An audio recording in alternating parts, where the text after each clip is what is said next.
So hopefully you've woken up from lunch, and if you haven't, I'm hoping this song will express to you and wake you up from the doldrums of digesting. It's a love song that I sang to my wife, and it expresses as much of the love and passion I have for electronic health records. It's a song by Erasure that's coming to the Bay Area. If any of you are around here, they have a great concert coming up in a couple weeks. And it's my favorite song.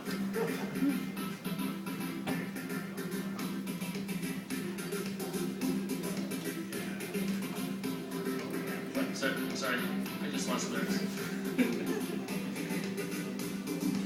One second.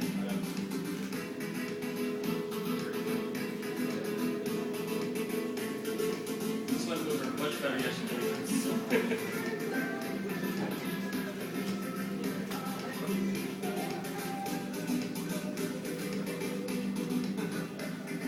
Okay, very good. Okay, sorry. And thank you for coming in. Please take a seat. I try to discover a little something to make me sweeter, and EHR sweeter. Baby, refrain from breaking my heart. My EHR breaks my heart every day. So in love with you, I'll be forever blue. That you give no reason why you're making me work so hard. You know, the usability really sucks in something. That you give me no soul. I hear you calling, oh baby.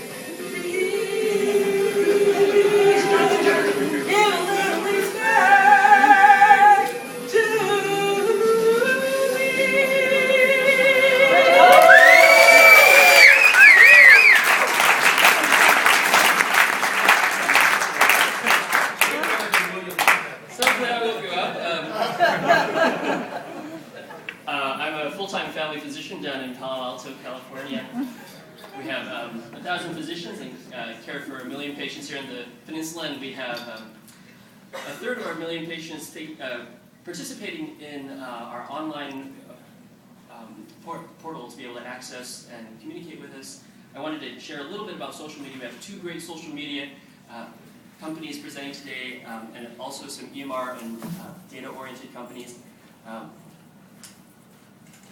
This is all about communicating with people, about being in a conversation with our patients, interacting with them and getting feedback from them, where we can build these relationships and tell our stories. Our patients really want to hear about us as people and hear about us share about the information that we want to share online, about these public these issues that we're interested in, that we're passionate about. This is about public pages on, say, for example, Facebook, rather than your private profile. Places that I answer questions. You may have heard of MedHelp from sessions this morning that I do some question and answers at. It's not about providing care online. I use electronic health records, and I have a mobile device that I'm able to communicate with my patients to provide care, but there's a place online that if you can fit this into your practice profile for the physicians in the room, the providers, if you can share stories without providing any personal health information, anonymizing these stories, doing it on your own time and watching the humor so that it really fits within your practice, providing your own personal information and personal opinion, patients will really love hearing about the things that you have to share. Also, it's important that providers remove references to their own organizations when they're more promoting their nonprofits and doing political statements. On video, I've provided lots of patient education, and my patients have had more than 30,000 views on some stuff on cellulitis. Patients are really, really interested in having this kind of media presented to them. And also in blogs, not only your blogger blogs, but also your local newspaper oftentimes runs blogs. I'm on AOL's Patch locally in our local Palo Alto Weekly paper. People are really eager to hear from physicians about the health issues they're interested in. Question and answer is a great way to be able to do this. You may have seen this in your local newspapers in real print. And the same thing's happening online where people are able to respond in a one-to-many. It's not providing individual care. It's actually a way that you can promote your health discussions at MedHelp, Quora, Facebook, and the companies you'll hear from today. A wonderful way that physicians can participate and encourage our patients to be a part of is that getting our data online at places like Patients Like Me, MedHelp, and Avon-sponsored work with the Love Foundation, that there's information that you would never find otherwise. There's, for example, Victoria's Secret's bras that caused a lot of women to have awful rashes, and they found each other online. They lobbied Victoria's Secret's to say, you know, there's something wrong with this, and Victoria's Secret's was able to say, yes, actually we had a manufacturing problem with that. And so it shows you that even consumer products, not just drugs and these nutraceuticals, can have side effects that are important to discover the problems of. These online and these places that patients are willing to share their data are some of the few places that you'll find the kind of problems with rare diseases and off-label usage of medications, since pharmaceutical companies are not willing to sponsor that kind of research.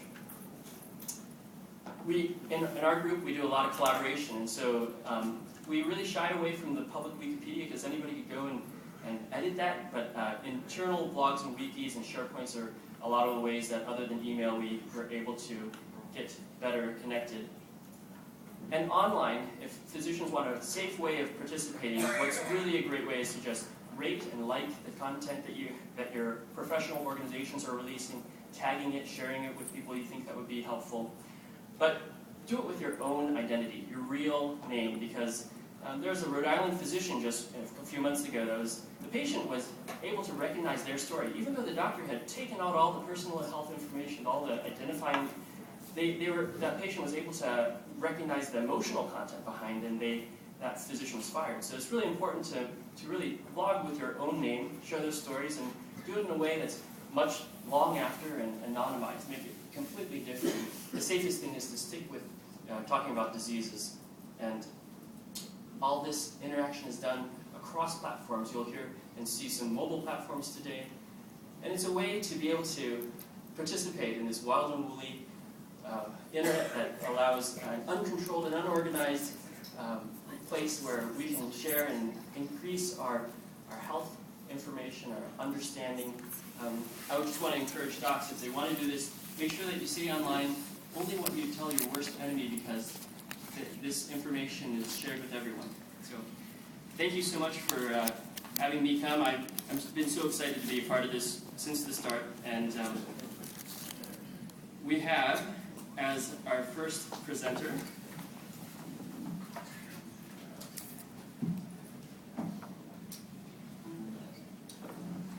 Jeff Tangley, CEO of Doximity. Jeff's best known for having founded Hippocrates as a Stanford class project 12 years ago. As president and COO, Jeff led Hippocrates' growth for over 10 years to over 40% of U.S. physicians, $100 million in revenue, and an IPO filing. Jeff left Hippocrates 2 years ago, and after a brief stint as an EIR at Interwest Partners, started Doximity a year ago. Matthew Holt jokes that Doximity is Repocrates, but as a user I can tell you it's quite a bit different. It's a professional network for doctors, and over 5% of U.S. physicians have already joined. Jeff's here today to give us a quick overview of how doctors use it. Welcome Jeff Tangley, and ask him a math question sometime, because he's a 2-time state math champion.